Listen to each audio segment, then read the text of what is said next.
Donc on est maintenant dans Apple versus Epic. Pourquoi on vous en parle? Parce qu'il faut bien comprendre, dans le jeu mobile, en fait, ce qui se passe, c'est que vous passez toujours par un partenaire pour vous développer. Et quel est ce partenaire? C'est soit Apple, soit Google. Pourquoi? Parce que quand vous voulez vous mettre sur le magasin, que ce soit l'App Store ou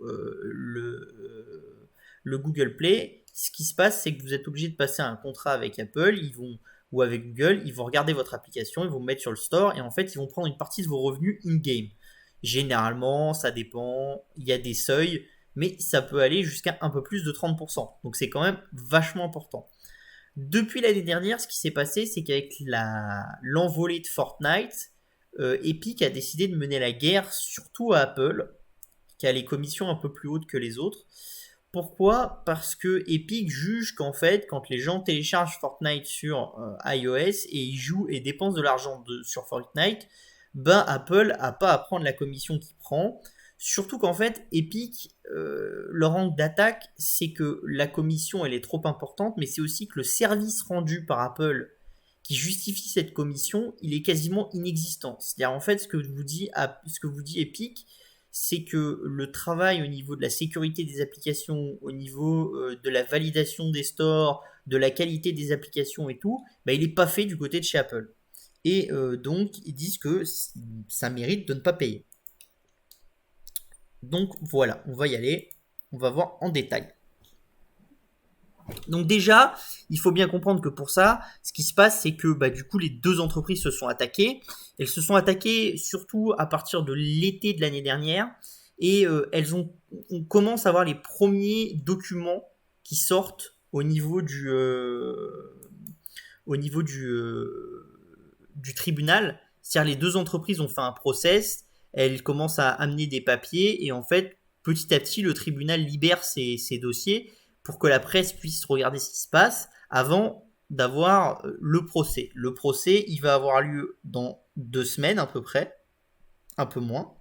Enfin, il va commencer dans un peu moins d'une semaine, mais normalement, on aura les premiers avis du tribunal dans 2 semaines.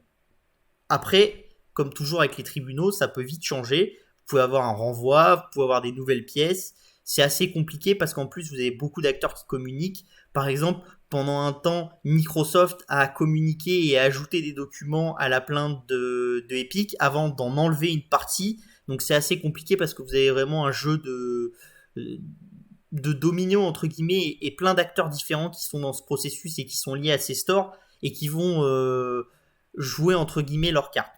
Donc en fait, ce qu'on reproche à ces stores et surtout aux stores d'Apple, c'est quoi? C'est que le processus de review, c'est-à-dire le processus où on va regarder quand vous êtes une application, le processus de review, on va regarder cette application et voir si elle est conforme à ce qu'on appelle les standards de Apple. Donc ça, en fait, Apple vous vend comme un processus qui fait que vous, utilisateur de l'iPhone, vous avez peu de chances de télécharger une application qui est de mauvaise qualité. Parce que les équipes d'Apple, elles ont testé l'application avant. En fait, ce que Epic reproche là-dedans, c'est quoi? C'est qu'ils se sont rendus compte que la qualité technique des gens chargés de la review chez Apple, elle est très faible. C'est-à-dire qu'ils n'ont pas de connaissances au niveau du code. Donc ils n'ont pas de connaissances, ils n'ont pas de capacité à dire si l'application, elle peut avoir des problèmes ou des bugs. Et en fait, ce qu'on leur demande avant tout, c'est d'avoir une connaissance de la marque d'Apple et de la manière de monétiser ces applications. Et le cœur du processus, ça va être ça. Est-ce que l'application est en conformité avec l'image qu'Apple veut donner de sa marque? Et est-ce que le système de monétisation interne correspond à ce que Apple veut? Donc en gros, le système de monétisation interne, ce que fait beaucoup les gens les équipes review chez Apple, c'est vous demander par exemple de rajouter des moyens de paiement, ce genre de choses. Donc en fait, vraiment, vous êtes plus dans le côté commercial que vraiment dans la review et dans la qualité du service. Donc ça déjà, chez Epic, ils s'en plaignent. Dans les dossiers, vous voyez par exemple qu'on reproche à Apple que pour une review de base, c'est-à-dire une review de base, c'est la première validation d'une application, ça dure en moyenne 13 minutes en 2016 par application. Et 6 minutes si vous êtes une mise à jour. entre guillemets, au niveau technique, vous n'avez aucune capacité d'aller voir le cœur d'une application et de comprendre vraiment comment marche une application en 13 minutes. C'est pas possible. C'est mécaniquement le temps de la télécharger, de la mettre sur son, de commencer à être avec et tout, c'est tout bonnement pas possible. Vous avez aussi des documents. Donc ça, c'est des documents de partenaires, mais qui sont ajoutés au dossier du côté de chez Epic. C'est que vous avez des validateurs qui auraient vu plus de 100 applications par jour. Ça, c'est du travail à la chaîne XXL. C'est impossible de valider correctement 100 applications par jour. À moins que ce soit des applications très simples avec juste une page. Mais sinon, ça paraît assez compliqué. Donc déjà, au niveau du processus de base, Apple se fait quand même largement critiquer. Et ça, c'est pas bon.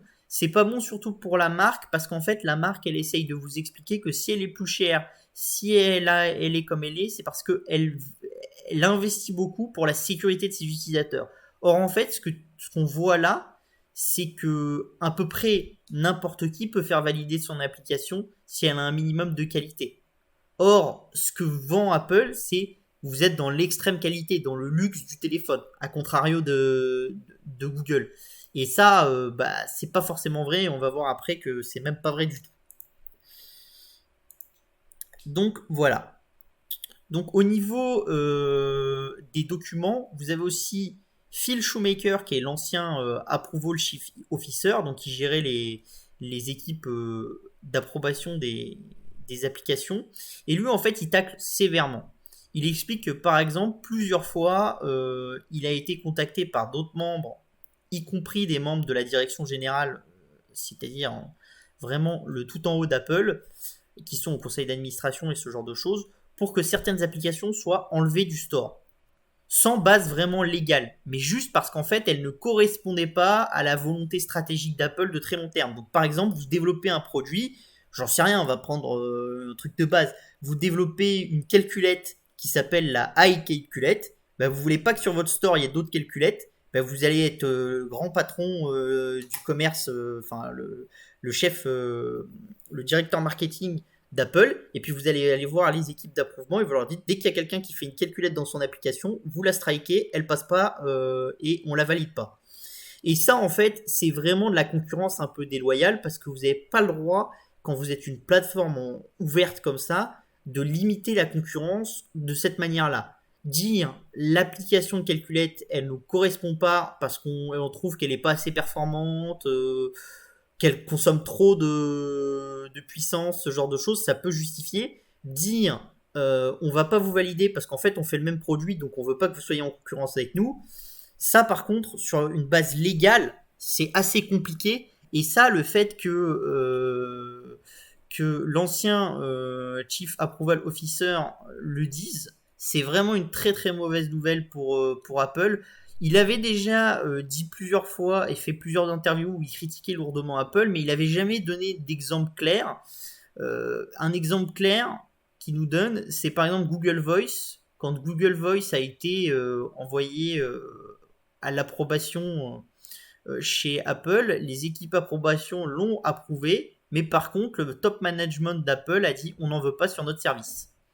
Et ça, c'est assez grave, surtout qu'en plus, pour le coup, du côté de chez Google, il n'y a pas vraiment ça. C'est-à-dire, vous pouvez être un concurrent et mettre vos applications chez Google.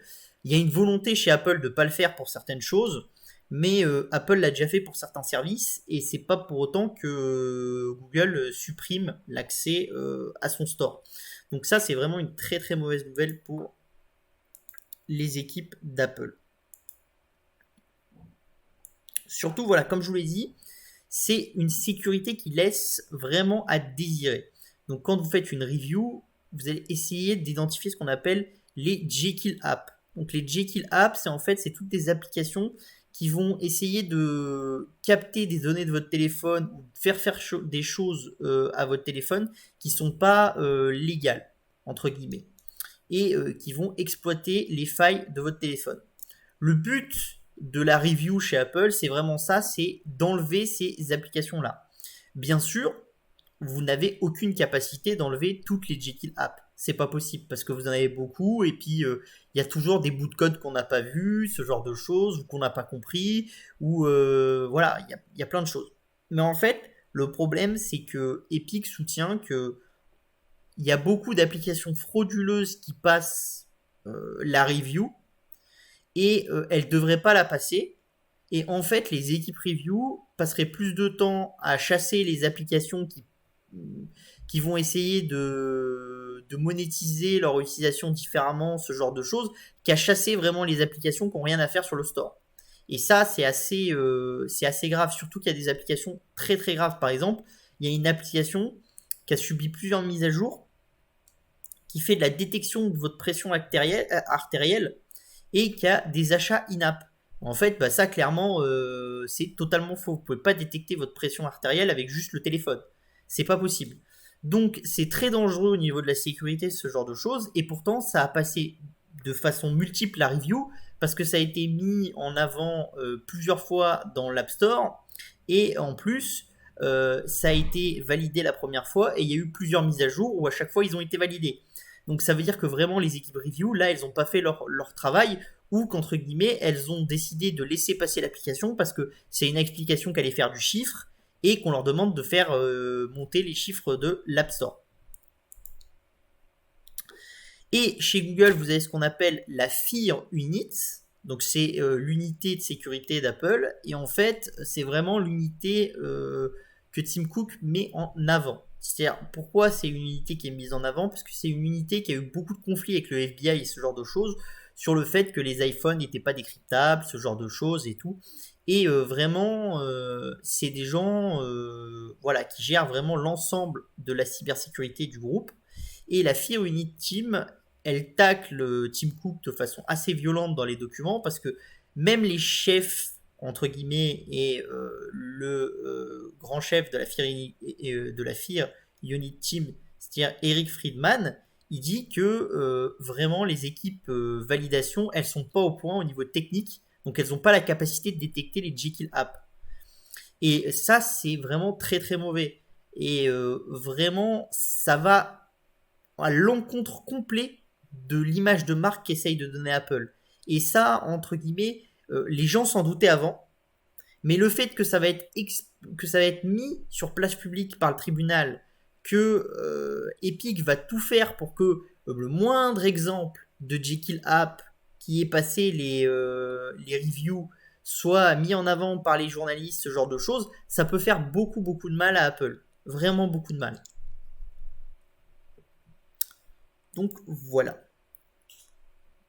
Après, vous avez de sérieux manquements éthiques aussi. Donc ça, c'est aussi Epic qui l'a rajouté dans son dossier. Donc par exemple, ils vous disent qu'il y a une application de jeu vidéo qui est basée sur une fusillade à la Douglas High School. Et 2 semaines après la fusillade, vous aviez une application qui était approuvée par Apple et qui vous permettait de simuler cette fusillade. Donc c'était très morbide. Et bah, du coup, ça a été accepté par la review team. Et vous avez d'autres exemples comme ça de choses très morbides acceptées par la review team. Et donc, comme je vous l'ai dit, c'est assez dérangeant parce qu'effectivement, là, au niveau vraiment politique, vous avez un moyen de pression sur Apple qui est assez fort et vous pouvez avoir un emballement qui peut obliger Apple à faire des concessions sur son magasin d'applications. Et comme je vous l'ai dit, ces magasins d'applications, on en a déjà parlé, c'est très très rentable.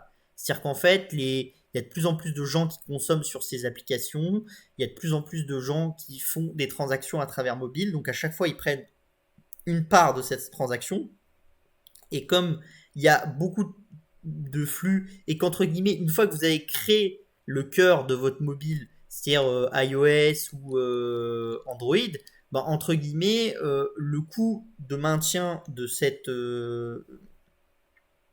écosystème, il est assez faible. C'est-à-dire que quand vraiment vous êtes sur des milliards, vous allez avoir une marge qui va exploser parce que votre coût de maintien, il n'est pas du tout à hauteur de ce que votre service rapporte. C'est le business de plateforme. Généralement, quand vous êtes une plateforme, ça vous coûte très cher. C'est-à-dire qu'en fait, ça coûte très très cher de créer quelque chose comme iOS ou ça coûte très cher de créer quelque chose comme Android. Par contre, une fois que vous avez vraiment une taille sur le marché et que vous êtes en duopole, mais entre guillemets, vous êtes sur un marché croissant avec une certaine taille. Et là, dès que vous avez atteint cette certaine taille et que vous commencez à avoir votre rentabilité, vous commencez à avoir une rentabilité qui va faire un effet boule de neige et qui est quasiment sans limite. Donc ça, c'est assez compliqué parce que c'est vrai que si le régulateur vient, il peut casser un peu cet effet boule de neige de rentabilité. Et si vous prenez les résultats, que ce soit ceux de Google et surtout ceux d'Apple, vous verrez que les commissions dans le store, c'est quand même une grosse partie du résultat de ces sociétés-là. Donc il faut vraiment faire attention parce que c'est vraiment quelque chose qui pourrait grandement changer le PNL de la boîte s'il y avait un, une nouveauté au niveau législatif qui empêchait, par exemple, je sais pas, vous avez des acteurs comme Epic qui militent pour que, à partir d'un certain niveau de chiffre d'affaires sur la plateforme, vos commissions elles soient très limitées. Un peu comme vous avez avec les cartes bancaires ou ce genre de choses. Donc on serait très loin des 30%. Et donc là, effectivement, au niveau du chiffre d'affaires généré par la plateforme, ça serait beaucoup, beaucoup plus violent.